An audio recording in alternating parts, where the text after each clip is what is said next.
National Security Advisor Mike Flynn could be in legal trouble after it was revealed that he has lied about his communications with a Russian ambassador over economic sanctions against Russia, while discussing the possibility that once he enters the administration, those sanctions could be taken away. Flynn allegedly told Russian Ambassador Sergey Kislyak a month before President Donald Trump took office that any sanctions put in place under the Obama administration could be reversed. This communication apparently happened on the same day that those sanctions were announced. 9 anonymous current and former U.S. officials told the Washington Post that Flynn explicitly mentioned to Russian Ambassador Sergey Kislyak that they could be taken away. 2 officials went further, saying that Flynn urged Russia not to overreact to the penalties being imposed by the current president, making clear that the 2 sides would be in a position to review the matter after Trump was sworn in as president. Now, that was a month before the inauguration. Several days before the inauguration, Vice President Mike Pence was asked about the communications, and Pence said they did not discuss anything having to do with the United States' decision to expel diplomats or impose censure against Russia, the 2 elements of those sanctions that President Obama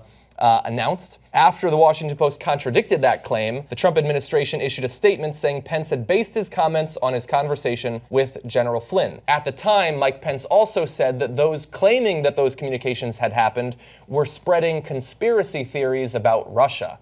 Now, they have walked back all of that, of course, and what that leaves us with is the possibility that one of 2 people lied.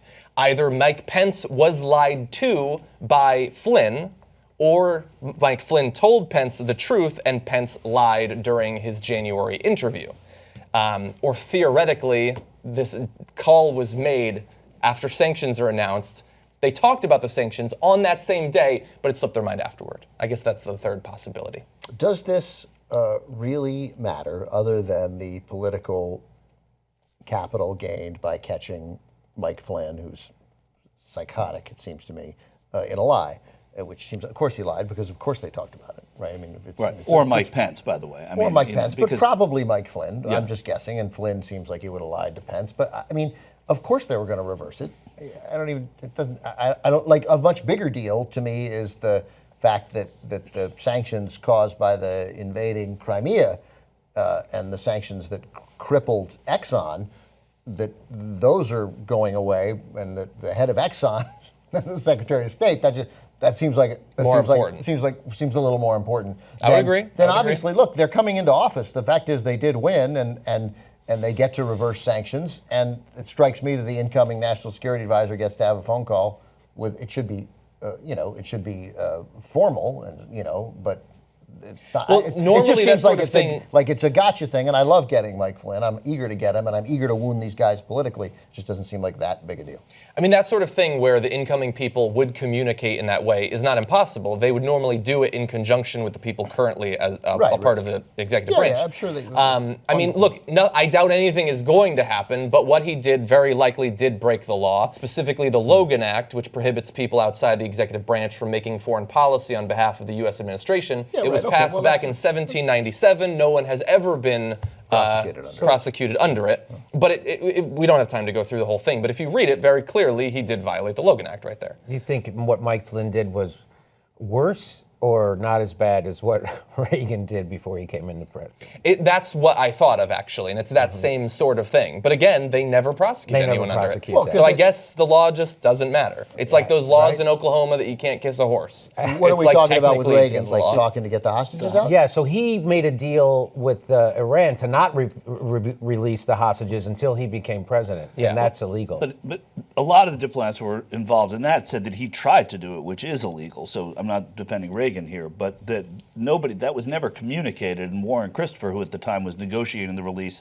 on behalf of the Carter administration, did all of it and knew that was going on as well, and entertained whoever Reagan's people were. Like it was an inclusive process. Exactly, there wasn't subterfuge. But you're not wrong. I mean, that they did try to that they tried to do it was. I mean, we were all saying Logan Act. Okay. But the other. I'm glad I'm not wrong, because I certainly felt wrong for a little bit there. You should have quickly changed the subject. No, you're not. I'm just saying, because even trying to do it or engaging in it, which they did do. It's just also sickening. Like, it's American hostages for crying out loud. Right. That's the thing. To use this for political gain on day one. Like this is an issue of, while it might violate the Logan Act, the fact is, in a month, Flynn will and be Trump moot. do get to make this decision. That's So, true. Right. Yeah. you know. Yeah, and I agree with Jimmy. That example is worse. I just think we For should sure. either repeal the law or start to apply it to both sides when they violate it. The other part of this is that it's deflecting from Trump. Everything that has been a big controversy this week of I would say misdeeds in the White House, from Kellyanne Conway talking about Nordstrom's to this, right? And they're making big deals over it, which I understand, but this isn't the biggest deal. The biggest deal is what's happening in the Oval Office and the things that he's doing. And I'm just concerned that they're going to spend so much time with oh my God, I couldn't care less about Nordstrom's. Yes, she broke a rule and she shouldn't have done that, but that's Kellyanne Conway. I don't care really about her. I care about her boss. And there's so many things that he is able to skate away from, seemingly, and it's early, that I don't want everybody to just focus on this Yeah, stuff. I care more about tweeting in caps. Yeah, I do too. I really do, yeah. Yeah, I'm dead serious. Yeah, he also totally tweeted about the Nordstrom thing. I mean, no one's even talking about Bowling Green anymore. Exactly. No, actually, in the second hour, we're going to be talking about Bowling Green. I hope so, because those people matter. They do matter. The people We who don't know lost who their they are lives. because nobody Right. reports on it. Well, they fell into a sinkhole in Florida. Exactly. That's what I didn't read because Can you of tell the that fake Ryan news. Seacrest story again? I was listening to Ryan Seacrest, and he said Mar-a-Lago is fantastic. So we just fit this in because we're talking about the Trump administration phoning Russia. I guess this sort of would have fit in the last story a little bit more, but I love this, so I'm going to just read you this quote. During a phone call between Trump and Vladimir Putin last week, the Russian president reportedly asked about extending New START, an Obama-era treaty that has to do with nuclear armament limitations. Sources told Reuters Trump had to ask his advisors what New START was, despite the fact that he's talked about it before proceeding to criticize it as a deal that favored Russia. Trump reportedly went on to talk about his popularity. But by the way, it sets the same limitation on Russia and the U.S. in terms of arms. And look, it's not super brand new, It's a bad but deal. it's 7 years old. He should know about it. He's been running for president for a good portion of that time. Whenever I interview somebody, I go overboard on research because I'm so terrified, right? That I really want to know.